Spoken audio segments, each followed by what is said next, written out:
We buy houses cash. I'm Shane Parent, RE/MAX River City, associate broker and owner. John Carter, I'm the broker and owner at RE/MAX River City.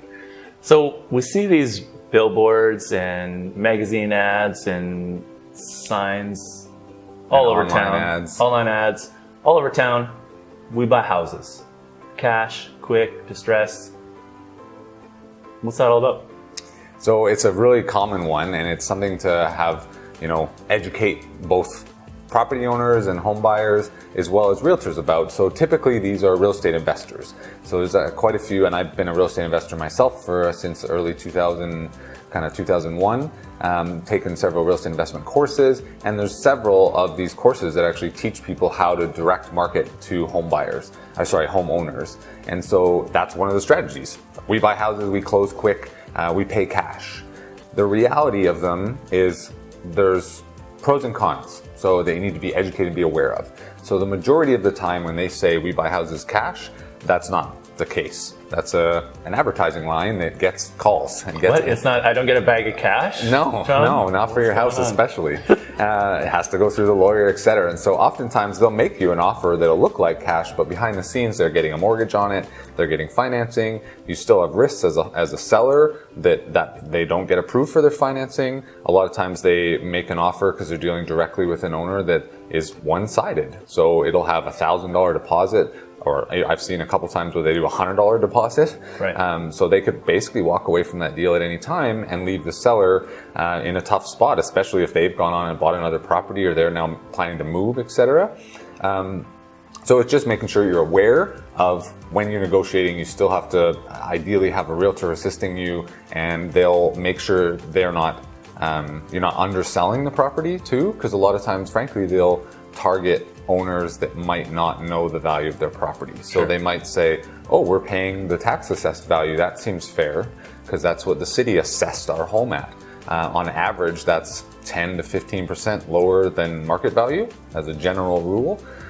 So you really have to make sure you're getting independent advice to protect your interest as a home seller, that you're getting a fair market value for your property. Yeah. But on the other side, they can be a great tool to use. If you have a tough property, an investment property maybe that you own with tenants in it that haven't kept it well, or it's older, or you're dealing with an estate situation with a parent or something like that, and the home's really needs a lot of updating or a lot of work, these investors can be a great option because they'll close quick, they have cash, they'll buy in kind of any condition. So a lot of times they can be a great tool. It's just making sure that you're educated and represented to make sure that you're not underselling and you're getting a fair value for the property, as well as negotiating a transaction that's fair and isn't one-sided and you're protected, right? Now, when you say fair value, I'm assuming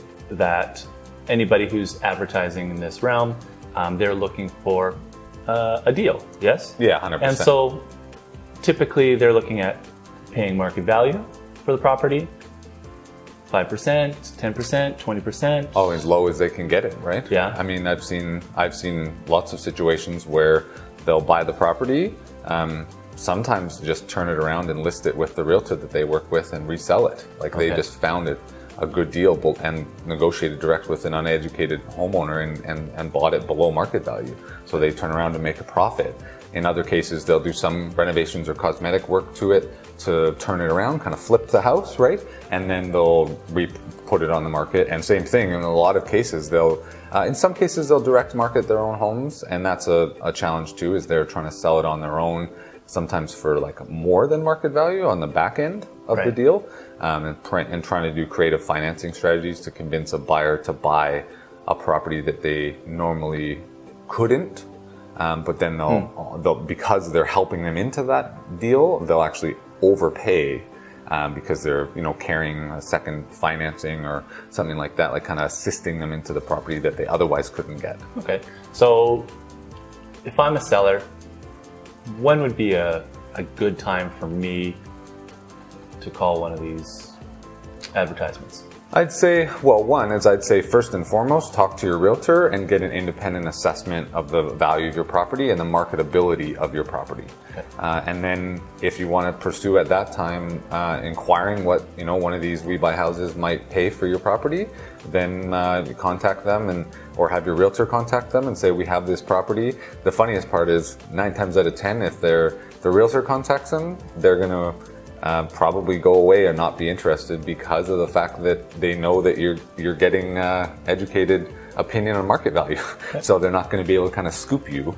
But if you want to inquire with them, if you have a tough situation, a tough property to sell, maybe you've had it listed and it didn't sell, you may want to talk to a different realtor to get a second opinion at that time, because every realtor offers different services and different levels of market knowledge, etc., and different marketing systems. Yeah. But you could reach out to one of these We Buy houses people and at that time and say, how much would you offer? But then you're in an educated situation where you know the range of what your property's worth. Yes. It costs you nothing to get the information.